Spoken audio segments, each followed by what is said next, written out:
And it's story time. This past week's been really interesting, and my mission continues to evolve. But everything that I'm seeking to do, to deliver, to contribute, to make my existence is based on my skill set. My skill set that's linked to integrous outcomes, and having a mental focus on how I do anything. Of course, whatever I'm doing has to generate income for me, but how can I do it and feel good about it so that, well, that's it. I think I need to have a certain perspective about it all. And this was a really big challenge for me when I shifted into a sales role, and understanding that I had to generate revenue for the company for which I worked, and how I did that. And I think it took me a few nights of thinking, of digging deep to understand how I would do this and feel good about myself, and realize that it comes down to a solution. It's helping people, organizations with the gifts or the skill sets I have, and help them improve, help them become more efficient, help them fix their problems. And the same thing comes in the coaching program I'm developing, and it's all based on what I've learned.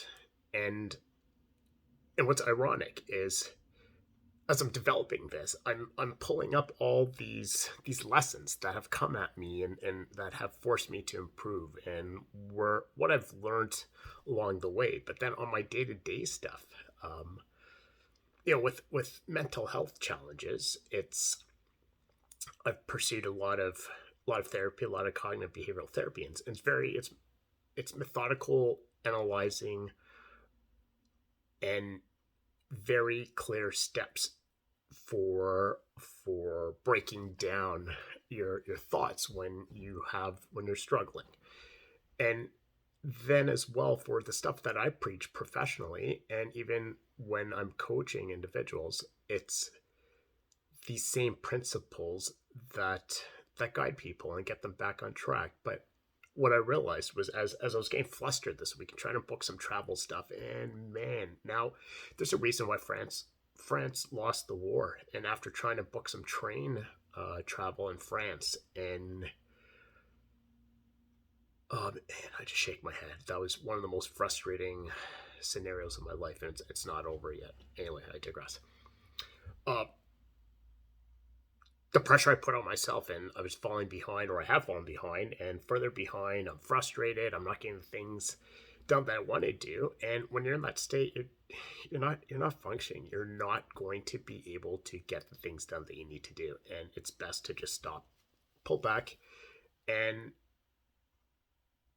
let that energy, whatever you want to call it, let your brain settle like a snow globe, and come back to it at another time. And this week, someone shared something with me that really hit home. And it was actually two different stories from two different people on the same topic. And it was, I'll use one of them, the story of the Dalai Lama talking about when he gets overwhelmed or stressed. And what he does is, instead of having, if he has tea for an hour every day, if he has a day where he feels stressed or struggling in any way, he'll have tea for 3 hours. And it made me think, so, okay, someone's behind